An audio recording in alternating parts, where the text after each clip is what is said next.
Hello sa ating mga SSS members and pensioners, it's me, Angel. Welcome back sa aking YouTube channel. Sasagutin natin tong comment ni Ma'am Janet. Sabi niya, "Hello po ma'am, paano po nag-stop din po ako ng paying my contributions? Pwede po ba ako sa partial disability? Salamat po sa pagsagot. God bless ma'am." Okay, sa SSS po, meron tayong two types of disability benefit. Monthly pension and lump sum. Sa monthly pension, it is a cash benefit paid to a disabled member who has paid at least 36 months contributions to the SSS prior to the semester of disability.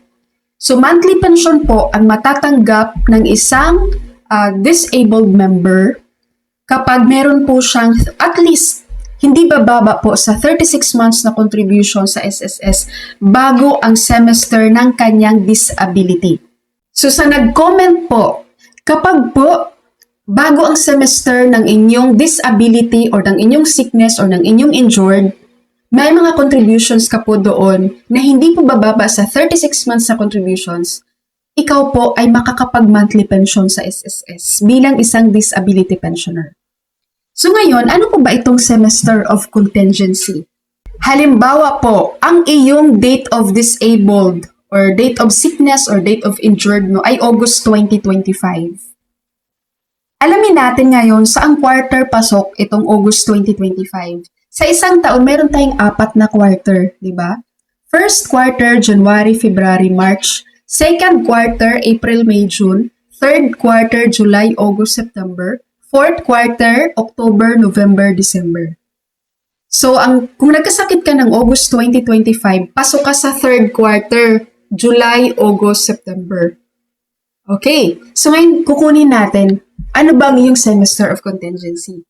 So, yung July, August, September, mag-a-add tayo ng 3 buwan pabalik. So, ang semester of contingency mo ay April 2025 to September 2025. Pag sinasabi nating semester, guys, 6 months yan, di ba? So, yung third quarter mo, dadagdagan lang natin yun ng isang quarter pabalik. Kaya ang iyong semester of contingency ay from April 2025 to September 2025. Ngayon, ang sabi dito, guys, dapat meron ka pong at least 36 months na contributions prior to the semester of disability. So, ibig sabihin, dapat meron ka pong mga contributions. Meron kang at least 36 months na contributions bago ang April 2025. Nagigets? Kasi kung meron ka mga contributions dun, guys, na at least 36 months, so ang makukuha mo pong disability pension kay SSS ay monthly pension. Ngayon po sa nag-comment, kung wala kang contributions bago ang semester ng iyong contingency, wala ka pong ma-avail na disability benefits sa SSS. Nagigets po? Ito another example, guys ha. Let's say ang iyong month of disabled, nagkasakit ka ng January 2026. So ang January 2026, pasok siya sa first quarter, no? First quarter natin January, February, March. So first quarter yan. Ngayon, ang iyong semester of contingency ay from October 2025 to March 2026. So, dapat, bago ang October 2025, yun yung may mga contributions ka. Kung may 36 months kang contributions, then, ang marireceive mong disability pension kay SSS ay monthly pension. Okay? And then, yung pangalawang types of disability benefits, guys, ito, lump sum amount. Ang lump sum amount ay granted to members who have not met the required 36 months contributions to qualify for pension. So, ibig sabihin guys, kapag wala kang 36 months na contributions with SSS, ang makukuha mo lang ay lump sum amount. Okay, basta yun lang guys. Kung sa tingin nyo, yung pagiging disabled nyo ngayon, yung sickness nyo, yung injury nyo, pasok naman yan sa disability benefits claim with SSS. I-file nyo po yan guys. You only have to make sure lang na may mga contributions kayo bago ang semester ng contingency nyo.